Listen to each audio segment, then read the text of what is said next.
The United States' unclear crypto policies have led businesses like Ripple to explore investing outside the nation. Brad Garlinghouse has claimed the Ripple CEO advised the U.S. to follow the UK and Singapore. How do you think this will affect the cryptocurrency and the U.S. economy? We will answer these questions in today's video. The FedNow quick payment service is set to launch soon, and on May 11, the Metal blockchain team announced that it would be integrated with FedNow. Metal users may now utilize the send-receive feature of FedNow to immediately convert their cash to stablecoin and back. The partnership between FedNow and Metal blockchain exemplifies the growing convergence of blockchain technology and conventional banking. Metallicus has created a cryptocurrency network called Metal blockchain, which is based on a fork of the original Avalanche source code.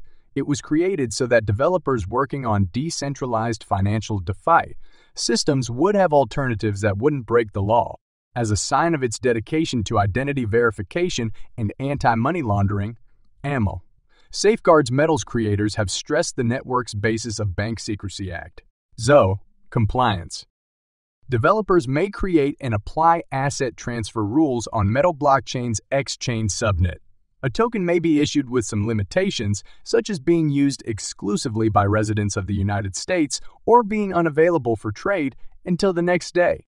Metal was one of the first blockchain networks to be included as a FedNow service provider, and although the precise criteria for integration with FedNow remain unknown, Metal's adherence to regulatory requirements undoubtedly contributed to its participation. The integration between Metal blockchain and FedNow paves the way for the creation of distributed bank chains. This paves the way for the development of a more robust ecosystem for the blockchain, one that provides security and does away with the need for Oracle. By maintaining a connection to FedNow, banks may coordinate payment processing and settlements. In addition, the adoption of a CBDC and the creation of bank-issued stablecoins that can interact within a basket of stablecoin currencies are both made easier thanks to this connection. Some U.S. politicians, including Florida Governor Ron DeSantis and U.S. presidential candidate Robert Kennedy Jr., are worried about the privacy implications of the integration of FedNow and Metal blockchain and see it as a first step toward a blockchain based despite its potential benefits. The Federal Reserve, meanwhile, has disputed that FedNow is affiliated with a CBDC. Metallicus co-founder and CEO Marshall Hayner responded to complaints about C's by saying they will be subjected to the same degree of scrutiny as the conventional banking system.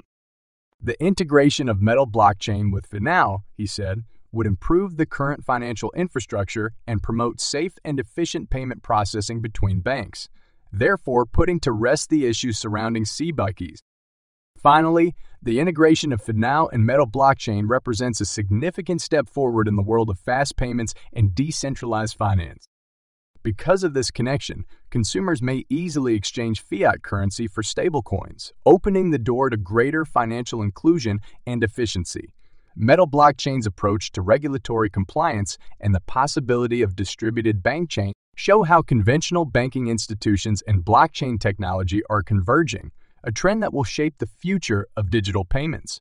As the upcoming case between Ripple and the SEC nears its conclusion, Bob Rass, co-founder of Sologenic, went to Twitter to express his thoughts on the SEC's handling of cryptocurrency legislation. According to Rass, the crypto industry is already seeing the ripple effects of the SEC's strong posture. He claims that the SEC's attempts to categorize practically all digital assets as securities demonstrate a lack of understanding of these unique technology, resulting in wasteful legal fights for businesses such as Ripple. Rass feels that the SEC has accidentally hampered its own growth by chasing too many crypto initiatives, many of which have no justification. He argues that such a strategy would stifle innovation and drive many projects to seek friendlier offshore locations. Companies like Ripple, he claims, are obliged to contend with this hostile regulatory environment. Rass compares the SEC to a typical legislator seeking to apply obsolete rules to a technology it hardly understands. He contends that digital assets are a new class and that considering them just as securities ignores their distinct characteristics and possibility. Rass believes that the SEC would have been smarter to design a regulatory framework that takes into account the unique character of these assets.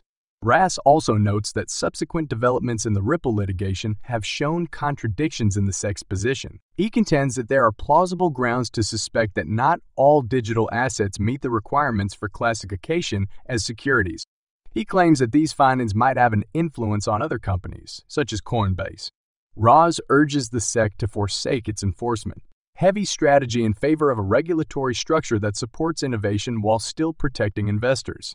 He cautions, in other developments, Pearl Labs' Garlinghouse said at the Dubai FinTech Summit that the business plans to invest $1 billion in expanding its services. Ripple, according to Garlinghouse, intends to extend its reach beyond cross-border payments and liquidity supply via organic and acquisition growth. Investments will be focused toward markets that are known to be favorable to blockchain technology. Attorney John Deaton, the creator of crypto law and a pro-XRP lawyer, remarked on William Heinemann's contentious speech in 2018, contesting the SEC's contention that the statement was solely Heinemann's opinion. In a tweet yesterday, Deaton emphasized that Heinemann's contentious speech had much too much influence from senior SEC officials to be considered his own view. The speech has 63 emails and 52 drafts from key SEC officials, according to the ProXRP lawyer. Deaton said this in a comment on his July 2022 tweet on the document's email chain. Only the Ethics Office and Ethics Chief Dene Serrano are not on the email chain with Heinemann's documents, according to Deaton last year. Meanwhile, Deaton's newest tweet elicited criticism from members of the crypto community. Mark Fagel, a former SEC lawyer, also commented on the article. Fagel reminded Deaton of a Securities and Exchange Commission notion. According to Fagel, any comment made by a SEC employee that is not part of an enforcement action or a regulation agreed on by the agency's 5 commissioners is always assumed to reflect the speaker's views alone. He inquired as to why people are still perplexed by the SEC's stance on the topic. Deaton responded to the criticism by emphasizing that people grasp the idea. However, he contended that the SEC's arguments are invariably transactional, prompting Judge Sarah Netburn to call them out. Previously, the U.S. District Judge condemned the Commission's attorneys of disobeying the law. Deaton's new comments emphasized the fallout from Heinemann's 2018 Yahoo Finance All Markets Summit address.